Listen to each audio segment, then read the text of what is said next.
أعوذ بالله من الشيطان الرجيم بسم الله الرحمن الرحيم الحمد لله رب العالمين الرحمن الرحيم مالك يوم الدين إياك نعبد وإياك نستعين اهدنا الصراط المستقيم صراط الذين أنعمت عليهم غير المغضوب عليهم ولا الضالين آمين اللهم صل وسلم على سيدنا محمد وعلى آله سبحان ربك رب العزة عما يصفون والسلام على المرسلين والحمد لله رب العالمين.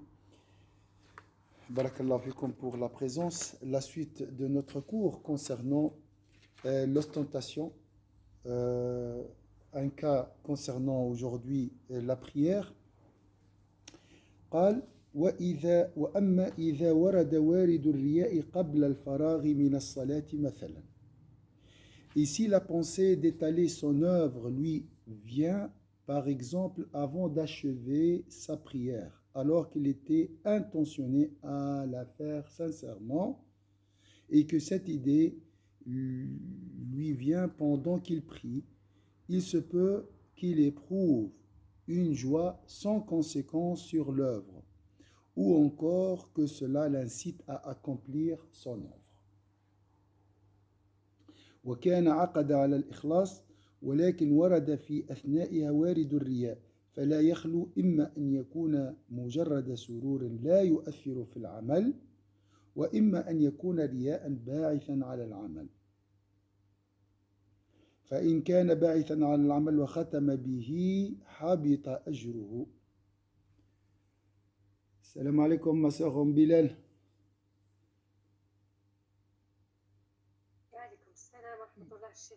كيف حالك؟ لاباس بخير؟ الحمد لله كل بخير الحمد لله. تحسنت الصحة بخير لاباس؟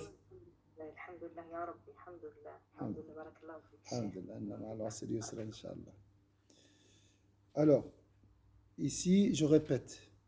Et ici, donc, la pensée d'étaler son œuvre, de montrer son œuvre, lui vient par exemple avant d'achever sa prière. Je suis dans la prière de Dhuhr ou dans une prière de la prière de Dhuha. La première, j'ai une intention sincère, Allah ici il a mentionné, alors qu'il était intentionné à la faire sincèrement. أنا عندي الإخلاص من الأول وجئت إلى المسجد لا أحد في المسجد أغلقت الأبواب قلت الله أكبر. Donc je suis venu à la mosquée, j'ai la clé, j'ai fermé la mosquée, j'ai mon intention sincère, j'ai dit Allahu Akbar. Deuxième raka, un frère entre. Il était intentionné à la faire sincèrement et que cette idée lui vient pendant qu'il prie. Il se peut qu'il éprouve une joie sans conséquence sur l'œuvre. Alors, là, il y a deux possibilités.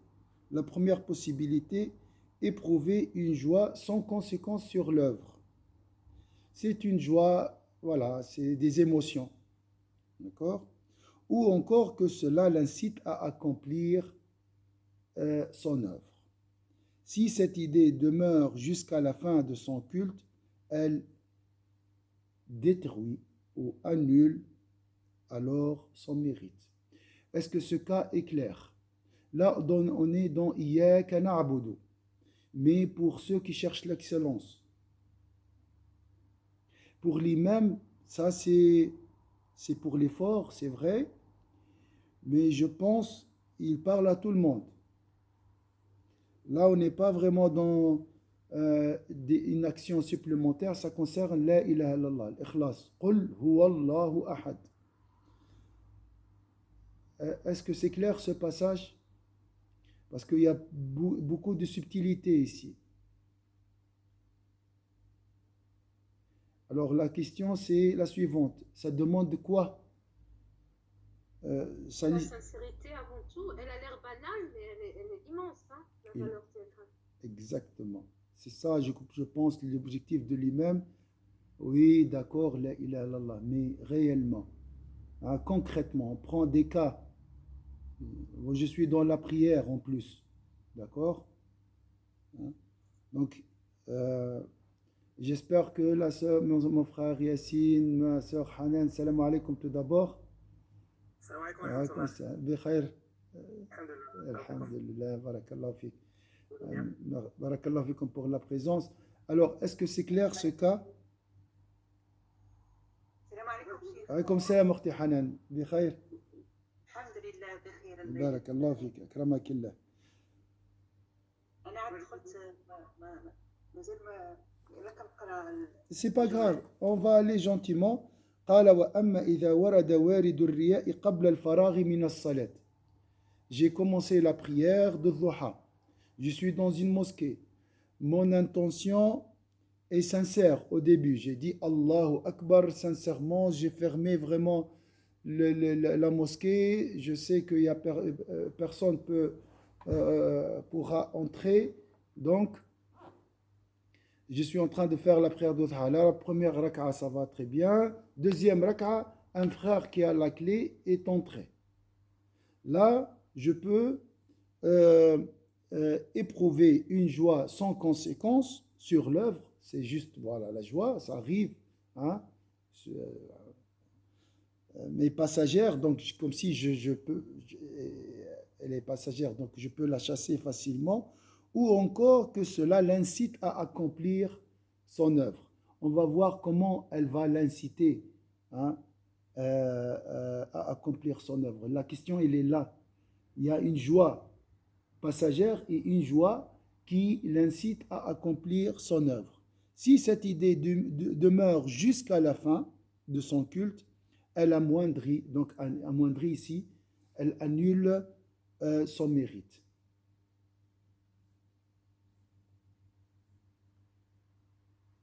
إذن أنا أصلي في الركعة الثانية دخل أحد الإخوة فرحت هذا الفرح عابر لم يستمر معي إلى بقية الصلاة إلى نهاية الصلاة ما فيش إشكال استمر معي إلى آخر الصلاة هذا العمل بدون أجر لأن سقط منه الإخلاص. عندي سؤال يا شيخ. نعم أخوي. مثلا قمت بإلقاء خطبة مثلا أمام الناس. نعم. وقاموا بمدحي لما نعم. انتهيت منها. نعم. وذلك المدح يعني ولو أنني أحارب نفسي أنه يكون الأمر مخلص لله، ولكن المرة اللي بعدها أحاول أن أقوم بأن أحضر خطبة تكون يعني في المستوى الذي ينتظره الناس، واللي في نفس الوقت يعني تكون سبب الهداية وأن الرسالة توصل إلى غير ذلك. ولكن ديما تكون ديك النقطة أنه يعني الناس يدفعوك يعني أنك تقدم ما هو أحسن. يعني هنايا العمل يعني قيمته يعني ما تبقاش. إذا كانت للناس لإرضاء الناس العمل الأجر يحبط. لا هي مش لإرضاء الناس، أنت ديما تعملها بنية أن تحب توصل رسالة وأحسن طريقة في سبيل الله. ما فيش مشكلة. ولكن يعني كيكون في نفس الوقت مدح للناس، يعني كتكون مختلطة الأمور مع بعضها. إذا فيه اختلاط فرأينا بالمرة الفارطة يعني الله لا يقبل إلا خالصا. إذا بعد جاءك شعور بالرياء بعد الخطبة ما فيش مشكلة. يعني الشيخ حسب النية. Non, pas seulement selon l'intention. L'intention, elle doit être au début sincère, bien sûr. Mais si je clôture mon action par l'ostentation, cette dernière annule les mérites de l'action. Mais supposons il n'y a pas d'ostentation, parce que la personne elle est consciente qu'il y a ce travail à faire sur soi-même. Oui. Mais au fond même dans son cœur, bah forcément les gens ils font des compliments. Même si moi je me dis à chaque fois je nettoie mon cœur, c'est fi sabilillah, etc., etc. Ou kul shay min fadlillah. Même ce que je réussis à faire, c'est grâce à Allah, moi je suis rien, etc.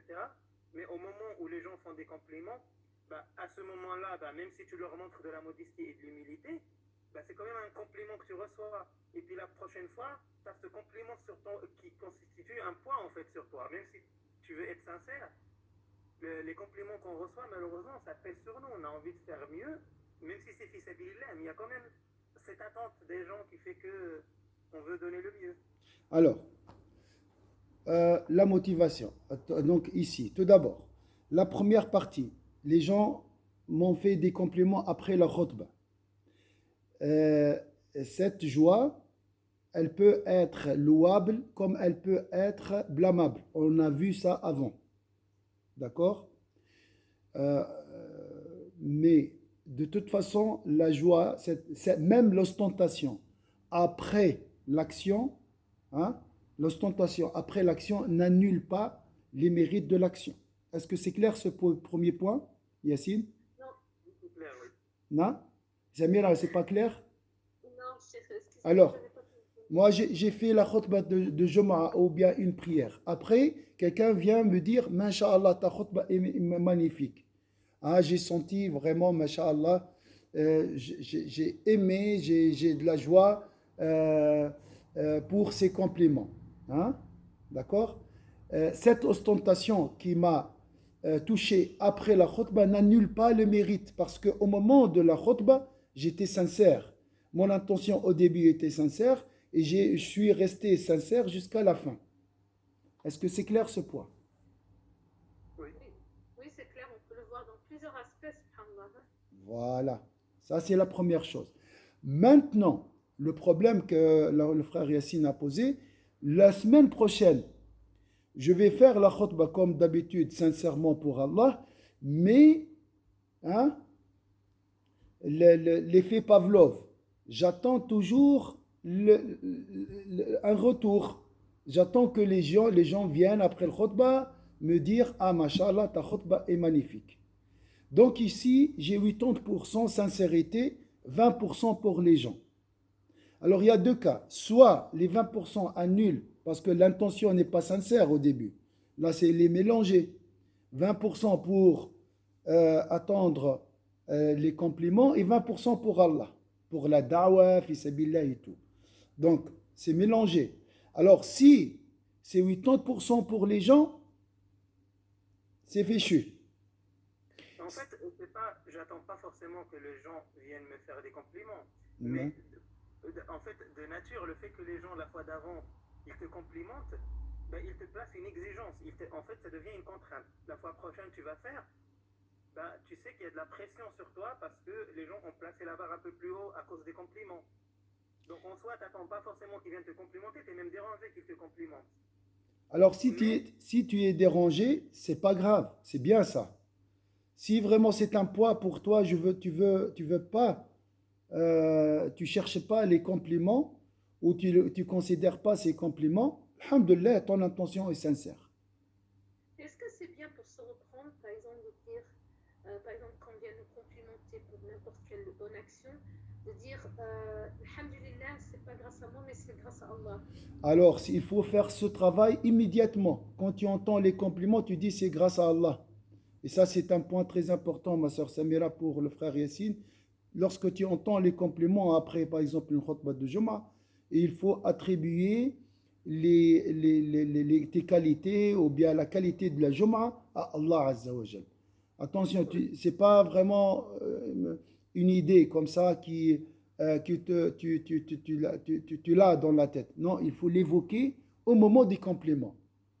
et puis dans le même sens, par exemple, on est en train de préparer, puisqu'on est resté sur le sujet de la khutbah, on prépare la khutbah suivante, et puis à un moment donné, on ressent cette jouissance de la préparation, on est content de soi-même, mais en même temps, tout de suite, on dit que c'est grâce entre nous, entre moi et moi-même, que c'est grâce à Allah, que sans Allah, c'est Allah qui m'a donné la lumière de trouver tel point, tel argument, etc. Mais il y a quand même un bonheur égoïste, en quelque sorte, qu'on va tout de suite contrebalancer en disant c'est grâce à Allah. En fait, tout ça, c'est intérieur. Voilà. Est-ce que ça, c'est mal ou... Alors, tout ce qui est lié à ta personne amoindrira le mérite. Par exemple, au lieu de recevoir 100% de mérite, tu recevras 90%, selon le degré de ta sincérité.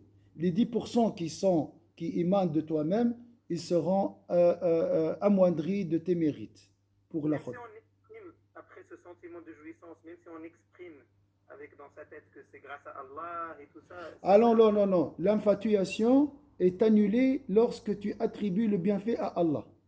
C'est ah bon. bah c'est bon. D'accord? Pourquoi L'infatuation. Al-ujb. Ah oui, Al-ujb, C'est-à-dire que là, ça, le- On peut le L'ujub, ressentir. l'infatuation, c'est la fierté. Je suis fier de moi. Non? Juste, C'est pas mal de le ressentir dès le moment qu'on l'attribue à Allah subhanahu wa ta'ala au même instant. même magnifique. Voilà, le remède. Est-ce que. Donc, faire le lien direct d'Allah subhanahu wa ta'ala. Exactement. Tout ce que j'ai, toute ce qui est arrivé est grâce à Allah subhanahu wa ta'ala. Voilà. Et là, tu es à l'abri, Inch'Allah. Donc le ressenti en soi, c'est dans la fitra de l'humain en fait, c'est normal. Il faut le canaliser. Voilà, d'accord. Comme l'instinct, d'accord? Oui. Animal en nous. On doit le canaliser. D'accord? Parce que si on ne le canalise pas, on tombe dans l'ego. Mais bien sûr, dans la tyrannie même. شيخ حتى الواحد ننتقدوا شي واحد يعني الا ننتقدوا شي واحد خاصو ما يحزنش يعني بالعكس يقول الحمد لله ربما فيها خير الحمد لله. Voilà, ça aussi. Ça, c'est pas facile aussi. Hein? Ça, c'est pas facile. Normalement, on a vu avant, il y a des gens qui sont heureux lorsque ils reçoivent des reproches. Ils sont malheureux lorsqu'ils reçoivent des compliments. Ça, c'est le degré le plus haut. Hein? On a vu hein? Les reproches nous laissent être humbles, subhanallah. Voilà, c'est pour ça qu'ils sont contents face aux reproches. Et ils s'inquiètent face aux compliments. Il y a des gens qui sont, pour eux, les reproches et les louanges sont au pied de l'égalité. C'est la même chose. Il y a des gens qui préfèrent les louanges sur les reproches. Voilà 3 cas. Est-ce qu'on est en droit de dire aux gens arrêtez de me faire des compliments? Parce qu'il y a un hadith par rapport au matahoun. Alors, à mon avis, il faut pas vexer les gens. Il y a des gens qui aiment la personne ou ils ont besoin de lui dire ça. Tu réponds directement, c'est grâce à Allah. Voilà. Cheikh, par rapport à hadith Rasulullah sallallahu alayhi wa sallam qui dit Man la yashkar nas la yashkar Allah. Donc la reconnaissance, elle devrait juste être ressentie et non pas formulée verbalement. Alors tu peux dire Barakallahu fik. Barakallahu fik, mais en réalité tu remercies Allah à travers la personne. Voilà, et si on remercie la personne, mais en fait on a toujours besoin d'évoluer ou perfectionner parce que Rasulullah sallallahu alayhi wa sallam il aime la perfection. Il dit que quand vous faites quelque chose, essayez de le perfectionner. Du coup, on a parfois besoin, non pas seulement de notre point de vue, quand on fait quelque chose et qu'on essaie de l'améliorer, mais aussi de l'avis des autres. Donc, parfois, ce n'est pas pour avoir l'avantage de le mettre, comme on vient de le préciser dans le cours, mais plutôt, c'est le souci de bien faire. Et le bien faire, évidemment, en vue de Allah subhanahu wa ta'ala. Voilà, Barakallahu fik, ma sœur Bilal. Le moyen, là, pour mieux faire les choses, c'est d'imaginer le prophète devant toi, parce que c'est lui le maître, d'accord? Hein? Et tu essaies de faire les choses comme il faut devant ton maître. Toi, tu es l'élève, et ton maître, il est devant toi, d'accord? D'accord, cher. Pour satisfaire Sayyidina Muhammad sallallahu alayhi wa sallam. S'il est satisfait, donc celui qui l'a envoyé est satisfait aussi. Donc vivre avec Sayyidina Muhammad quotidiennement, chaque jour, chaque instant, ça c'est à travers l'imagination, bien sûr. Imaginer sa présence. Nous aide beaucoup à être sincères, d'accord? Et être guidés, bien sûr. Ou Surat al-Fatiha, bien sûr. Surat al-Fatiha au début, elle nous aide à être sincères. Tu dis Iyyaka na'budu, j'essaye à travers cette action de réaliser, de mettre en pratique, d'appliquer Iyyaka na'budu, etc. Alors, maintenant, l'imam, il va nous donner un exemple très fort pour nous expliquer, pour nous aider à distinguer un sentiment de joie passager et un sentiment qui nous motive à finir la prière. Donc, je prends un exemple simple. Je suis dans la deuxième prière de Duha, d'accord? Vous êtes d'accord? Vous voyez la prière que j'ai donnée comme exemple au début? Oui, Voilà. Et pendant la deuxième raka'a, lorsque le frère est entré, j'étais dans la récitation de l'Fatiha.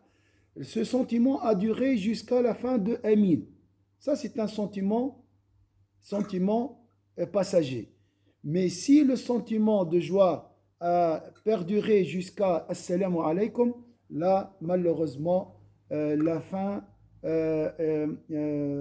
Innamal a'malu bi khawatimiha. Donc, c'est la fin qui prouve la sincérité ou bien qui conditionne la validité de l'action, même dans notre vie. Dans ce registre-là, Doha c'est une sunna et les sunnas il est préférable de les faire à la maison. Le fait que je la fasse à la mosquée, avec le risque que des frères passent et me voient en train de la faire, ce qui est de nature à augmenter tous ces risques qui sont nuisibles à la sincérité. Est-ce que déjà le fait de la faire dans une mosquée, c'est... Des fois, bien sûr, tout ce qui est surrogatoire, il est comme, recommandé de le faire dans nos maisons, nos foyers. Pourquoi? Tout d'abord, afin que nos maisons ne se transforment pas à des cimetières, comme il a dit le prophète sallallahu alayhi wa sallam. C'est la première chose. Mais supposons je travaille taxi, d'accord? Je passe à la mosquée, j'ai la clé de la mosquée, j'ouvre, je prie. Et voilà un autre frère qui a un taxi aussi, entre, il ouvre et il passe à côté de moi. D'accord? Mais quand j'ai pas de, quand j'ai le temps, c'est-à-dire j'ai le temps d'aller chez moi et de faire la prière surrogatoire. Dans ce cas-là, quand je connais cette information-là, je devrais aller la faire chez moi plutôt que de la faire à la mosquée où je peux avoir ce risque. Alors, ici, ça dépend la situation. Est-ce que je peux aller? Je peux pas. Si je peux, peut-être mieux de la faire à la maison, oui, bien sûr. D'accord. juste, vous avez parlé d'un hadith sur la prière surrogatoire à la maison, que si la prière n'était pas assez faite à la maison, que c'était comme un cimetière. C'est la première fois que j'entends ce hadith. Est-ce que vous pouvez me le dire, s'il vous plaît? Donc, il a dit, le prophète, faites vos prières surrogatoires chez vous pour éviter que vos foyers se transforment à des cimetières. Il n'y a pas de prière, pas de dhikr, pas du Coran. Hein? En plus, aujourd'hui, les futilités et tout. Donc, c'est dangereux. Il faut vraiment revivifier nos foyers par l'invocation d'Allah. Subhanallah, c'est toujours une chose que j'ai toujours pensé, c'est que tout commence depuis chez nous. Ça, c'est clair. Ça, c'est clair. Les dhikr, les prières, le salat ala nabi, la lecture du Coran, tout ça, subhanallah. Oui, bien sûr. Alors, maintenant, قال ومثاله أن يكون في تطوع فتجددت له نظارة أو حضر ملك من الملوك وهو يشتهي أن ينظر إليه أو يذكر شيئا نسيه من ماله وهو يريد أن يطلبه ولولا الناس لقطع الصلاة فاستتمها خوفا من مذمة الناس فقد حبط أجره. Alors, on prend ce cas.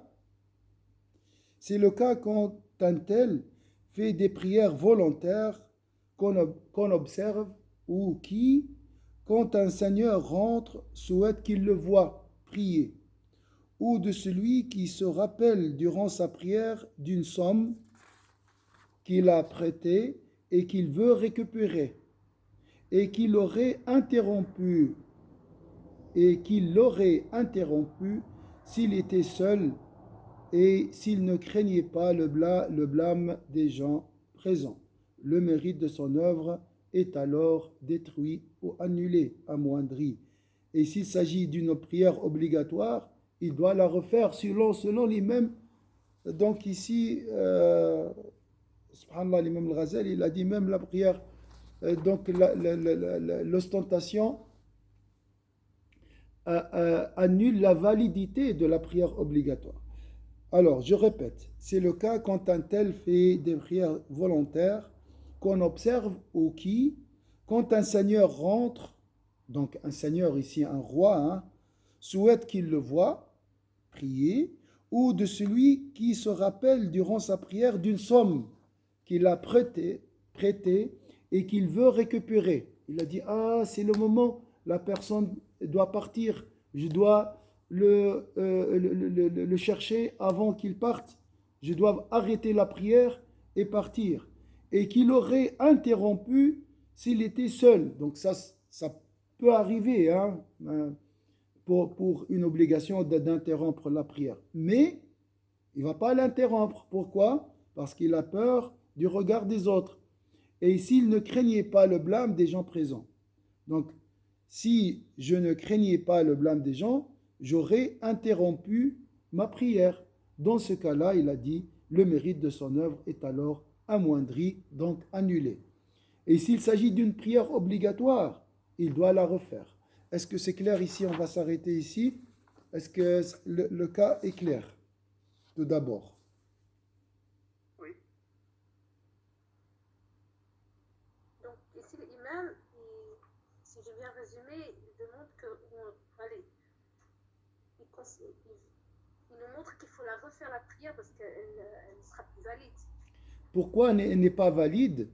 Parce que si j'étais seul, j'aurais interrompre ma prière et aller chercher cette somme d'argent, d'accord, que j'ai prêté à quelqu'un. Oui. Mais je suis resté pourquoi?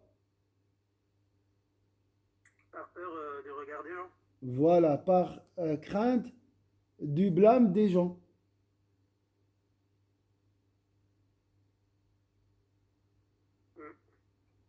Je suis dans la prière et j'ai fini ma prière par une ostentation. Il y a un maître, il y a un roi qui est entré et j'ai souhaité qu'il me voie prier. Dans ce cas-là, la prière, comme on a vu, juste ça c'est des cas pour confirmer ce qu'on a vu avant. J'ai fini ma prière par une ostentation. Par contre, comme vous avez dit, cher, si ce type de sentiment vient, peu importe le contexte, et que tout de suite, au moment où il vient, on le combat parce qu'on a conscience du sujet, c'est bon. C'est très bien. Voilà. Donc, c'est très beau la sincérité, c'est vraiment comme ça, on est bien, on sait très bien où on est et qu'est-ce qu'on doit faire. Voilà, maintenant vous prenez conscience. Ne prenez pas la sincérité à la légère. Voilà, de toute façon, j'ai prié et ça va aller. Non, non, non. Hein, si tu veux vraiment goûter à la réjouissance de la prière, essaye vraiment de contrôler ton cœur. Le contrôle, la vigilance. La vigilance, d'accord? Sans bien sûr charger son cœur par un fardeau. Hein, on essaye de faire de notre mieux. Barakallahu fikum, Inch'Allah, la prochaine, ce soir, bi'idnillah, on va rattraper le cours sur Sayyidina Muhammad, qu'Allah nous pardonne et que Sayyidina Muhammad sallallahu alayhi wa sallam aussi nous pardonne. J'ai pas pu hier, malheureusement. Inch'Allah, qu'Allah nous pardonne, Inch'Allah. Donc à ce soir, Inch'Allah. Pardon?